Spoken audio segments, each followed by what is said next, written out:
আজকে বেশ বড় সড়ো একটা খোঁচা দিলেন অথবা বাঁশ দিলেন আমির খসরু মাহমুদ চৌধুরী। রাজনীতিও করবেন আবার নির্বাচনেও যাবেন না, এটা হতে পারে না। এটা আমির খসরু মাহমুদ চৌধুরীর বক্তব্য। তবে আমি যেটা বলি, আমির খসরু মাহমুদ চৌধুরী ওনাকে এবং তার দলকে যে নির্বাচনে যাবে না এমন কথা কিন্তু জামাত এনসিপি তারা বলেনি। তারা সময় ক্ষেপণ হয়তো করছে কৌশলে, সেটা হইতে পারে। কিন্তু নির্বাচনের মাঠ কিন্তু আস্তে আস্তে ভাগ হয়ে যাচ্ছে। ভাগ হতে হতে শেষে বিএনপির অবস্থাটা কি দাঁড়াবে সেটাও কিন্তু চিন্তা করা দরকার। আমি এই কথাটা বলছি একেবারে তৃণমূল থেকে। আমি কথা বলছি তৃণমূলে বসে। আশেপাশের তাদের যে আলাপ আলোচনাগুলো আমার কানে আসছে, যে স্মেল পাচ্ছি, সেটা কিন্তু ভালো না বিএনপির জন্য। মাঠ কিন্তু এলোমেলো হয়ে যাচ্ছে। এখন বলতে পারেন আমি যে এলাকায় আছি হয়তো সেই এলাকার এই অবস্থা, কিন্তু আমার বিশ্বাস যে এটা বোধহয় বহু এলাকায়। সুতরাং বি কেয়ারফুল, সেটা সতর্ক করছি। হ্যাঁ, এটা ঠিক, আরো আগে নির্বাচন হলে আরো ভালো হতো। এখন সেই ফেব্রুয়ারি মাস আস্তে আস্তে পরিস্থিতিটা কি গড়াবে, আদৌ ফেব্রুয়ারি মাসে হবে নাকি এপ্রিল মাসে হবে বলা যাচ্ছে না। যদিও মোস্তফা জামাল হায়দার জাতীয় পার্টির তিনি বলছেন যে প্রধান উপদেষ্টা নাকি বলছেন ৩-৪ দিনের মধ্যে নির্বাচনের তারিখ ঘোষণা করবে। হতে পারে ফেব্রুয়ারিও যদি হয়, তাহলে আজকে থেকে হিসাব করেন August, September, October, November, December, January, February, গুনে গুনে কিন্তু 7 মাস আছে।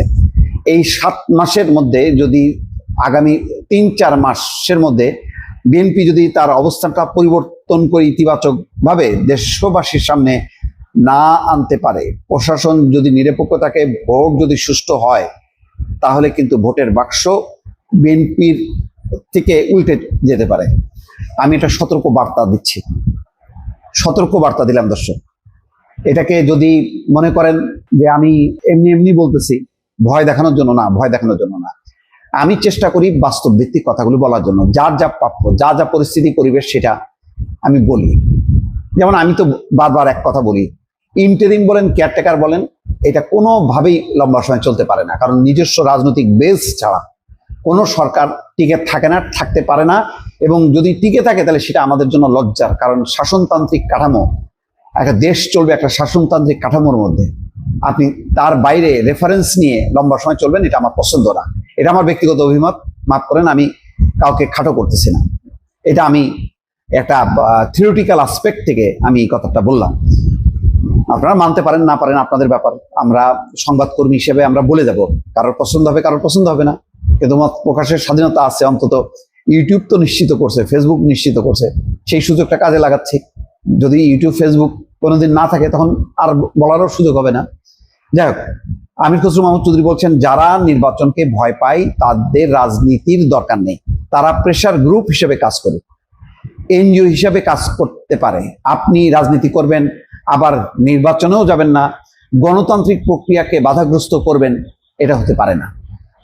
রিপোর্টার্স ইউনিটিতে ভাসানী জনশক্তি পার্টি এবং ভাসানী অনুসারী পরিষদের যৌথ উদ্যোগে আলোচনা সভায় তিনি এই কথা বলছেন। যাক, একটা বলছেন যে যেসব দেশে এই ধরনের বিপ্লব হয়েছে এবং সে দেশগুলোর মধ্যে যেখানে নির্বাচনকে বিলম্বিত করার চেষ্টা হয়েছে, সেখানে বিভাজন হয়েছে, গৃহযুদ্ধ হয়েছে, রাষ্ট্র ব্যর্থ রাষ্ট্র পরিণত হয়েছে।